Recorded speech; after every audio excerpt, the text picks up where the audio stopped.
ईद दशहरा शब्बे रात से भी 100 गुना है हमारा लाडला त्योहार वंदे मातरम। गणतंत्र दिवस की अनेकों शुभकामनाएं के साथ एक बार फिर हम इस सिलसिले को आगे बढ़ाते हैं। मैं हूं श्वेता सिंह और मेरे साथ गौरव सावंत। और गणतंत्र दिवस पर किस दिन किस तरह से 17,000 फीट की ऊंचाई पर सीमा पुलिस ने -25 डिग्री तापमान में तिरंगा फहराया, आपको वो तस्वीरें दिखाते हैं। देखिए इन तस्वीरों को। 0 से 25 डिग्री नीचे है तापमान, 17,000 फीट की ऊंचाई, हाड़ कपाने वाली सर्दी। और इस सर्दी में भारत और तिब्बत की सीमा पर तैनात हैं हमारे ये वीर और अपनी सांसों से इस तिरंगे को फहरा रहे हैं। श्वेता,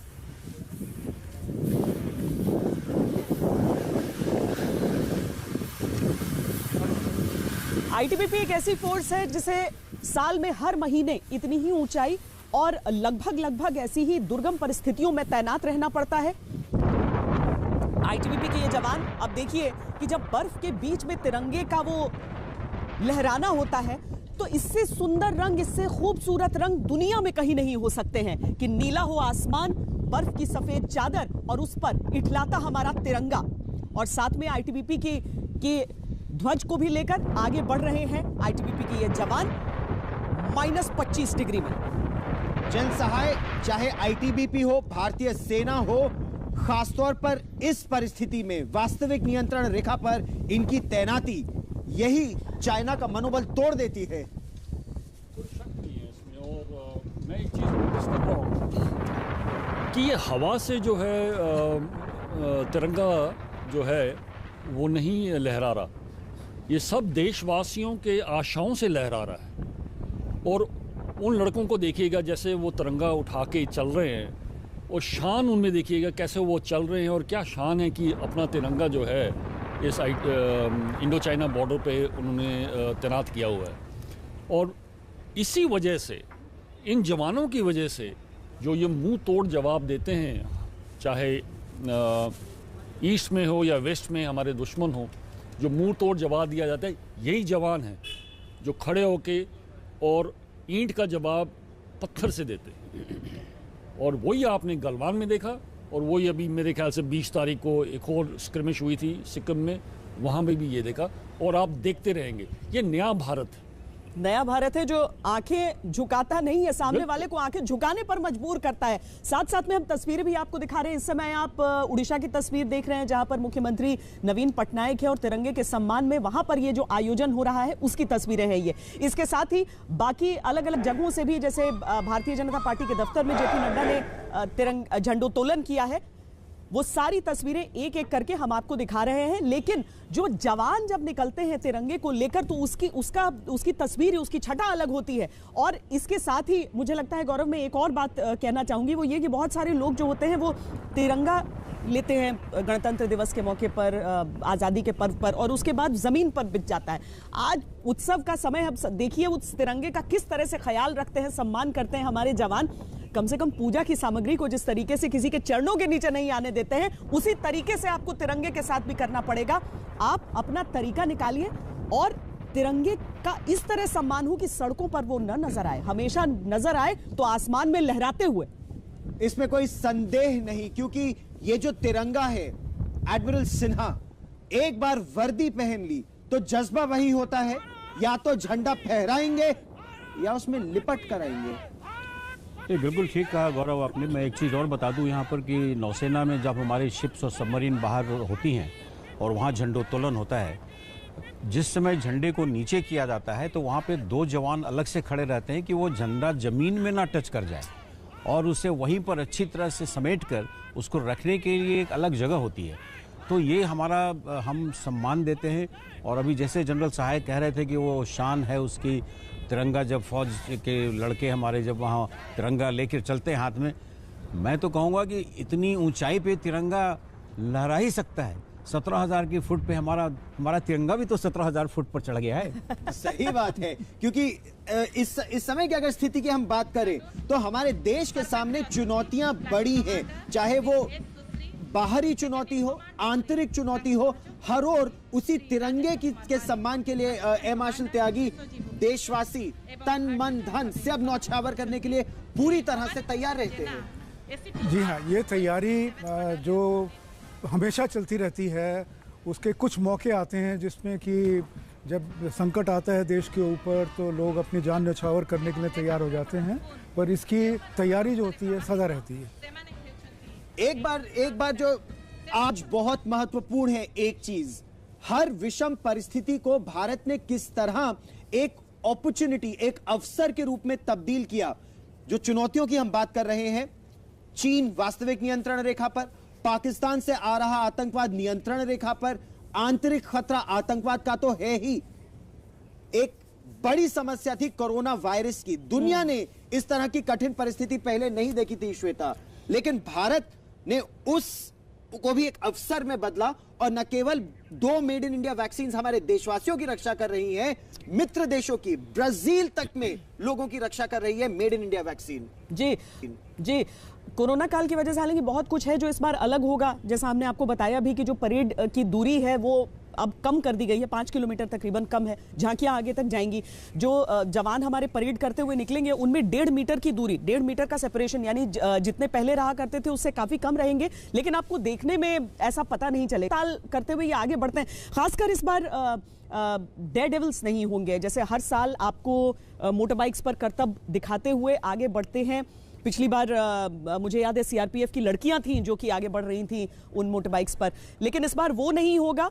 पर हाँ, राफेल काफी हद तक जब उसकी कलाबाजियां होंगी हालांकि एक वर्टिकल चार्ली उसका, उसमें ही आप तालियां बजाते नहीं थकेंगे, तो वो चीजें जब होंगी तो थोड़ा बहुत उसको कॉम्पेंसेट जरूर कर लेंगे। बिल्कुल, और नाम देखिए, जो नामकरण है उसका भी स्वदेशीकरण कितना ज्यादा हुआ है इस वर्ष। जब आप वर्टिकल चाली कहेंगे, जब आप उस देखेंगे वर्टिकल चाली को, तो उस मूव को एयर मार्शल त्यागी कहा जा रहा है भारत का ब्रह्मास्त्र। हमारा ब्रह्मास्त्र है रफाल।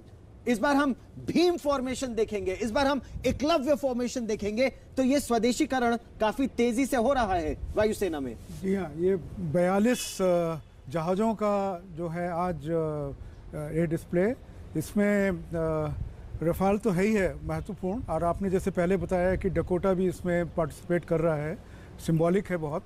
उसके अलावा जो हमारे पुराने सुखोई 30, मिग-29, जैगुआर सब उसमें हिस्सा ले रहे हैं। C-17, C-130 और हेलीकॉप्टर्स, 17 हेलीकॉप्टर्स भी इसमें हिस्सा लेंगे, जिसमें 4 भारतीय सेना के भी हैं। और गौरव, स्वदेशीकरण की आपने बात की, तो एयरफोर्स एक ऐसा ऑर्गेनाइजेशन है जहां पर स्वदेशीकरण की कभी कमी नहीं रही है। उनके आदर्श वाक्य से लेकर अभी जिसे हम डकोटा भी कह रहे हैं, उसे रीमॉडल किया गया है और नया नाम रखा गया है परशुराम। हालांकि है पुराना ही, लेकिन यहाँ पर परशुराम के साथ आपको इंट्रोड्यूस किया जाएगा उसे। तो ये सारी चीजें यहाँ पर रहेंगी। लेकिन अब चलिए थोड़ा सा हम आपको दिखाते हैं तस्वीरें कि किस तरीके से झंडोत्तोलन हो रहा है अलग अलग जगहों पर। अभी भारतीय जनता पार्टी के दफ्तर की तस्वीर दिखाते हैं, जहां पर जेपी नड्डा ने ध्वजारोहण किया है।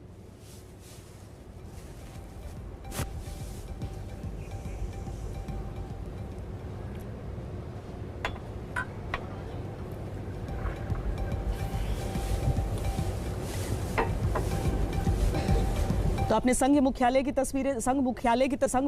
तस्वीरें देखी थी नागपुर से। ये दिल्ली से भारतीय जनता पार्टी के दफ्तर की तस्वीरें हैं।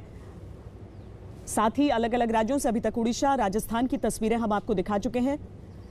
72वें गणतंत्र दिवस पर दरअसल दिल्ली में खासकर जितने भी विशिष्ट लोग होते हैं वो कोशिश ये करते हैं कि 26 जनवरी की परेड से झंडोत्तोलन कर लें और उसके बाद सीधा पहुंचे गणतंत्र दिवस परेड देखने के लिए। भले ही इस बार मेहमानों की संख्या बहुत कम वहां पर रहेगी, जो सामने से देख पाएंगे राजपथ की परेड को, 25,000 की संख्या में करीब लोग होंगे, लेकिन जो विशिष्ट मेहमान हैं वो सारे के सारे वहां पर मौजूद रहेंगे। दर्शक दीर्घा में कुछ कमी जरूर आई है।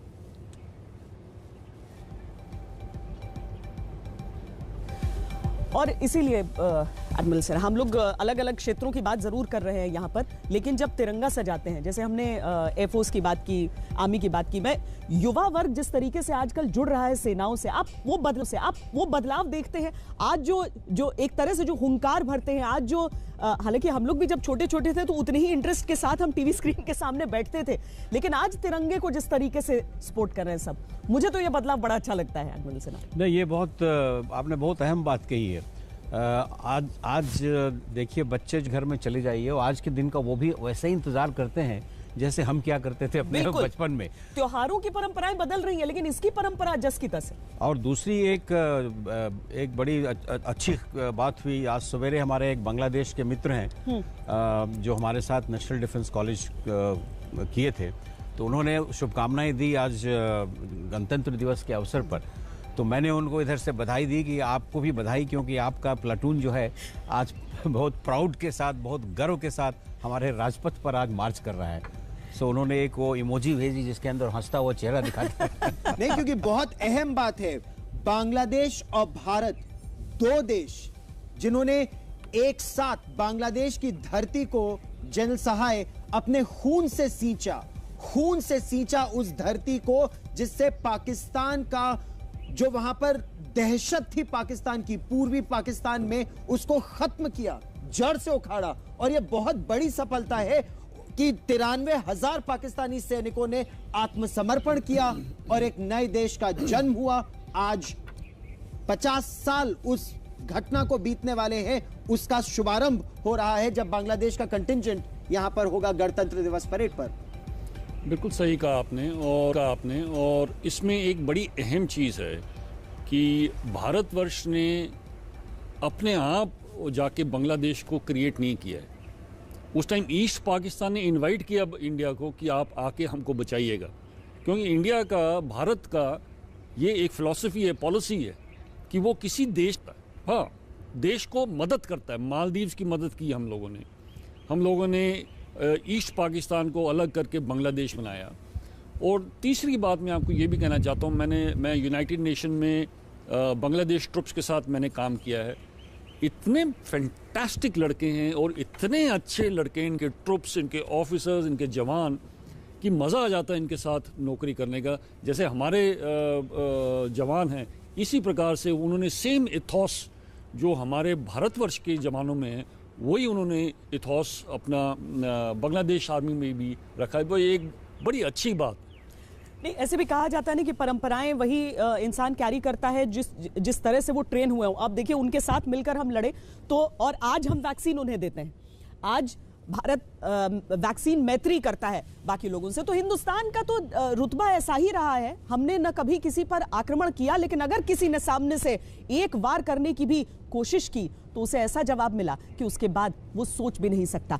हम आपको सुनाते हैं कि ध्वजारोहण के बाद आज मोहन भागवत ने क्या कहा। प्रसंगोचित कहा गया और ये प्रसंग प्रतिवर्ष आता है और प्रतिवर्ष हम इसको संपन्न करते हैं। तो यहां बैठे बैठे मैं विचार कर रहा था, तो विचार करते समय जो पहले स्मरण में आता है वो अभी अभी घटा स्मरण में आता है, उसके पहले घटा बाद में स्मरण आता है। इसलिए विचार करने लगा तो पहली बात आई कि भारत माता पूजन के पहले राष्ट्रगीत समाप्त करके मैं भारत माता पूजन के लिए गया। तो हम जब जन गण मन गाते हैं तो एक बात ध्यान में आती है कि भारत भाग्य विधाता को नमन करते समय हमने अपने देश का स्मरण किया है।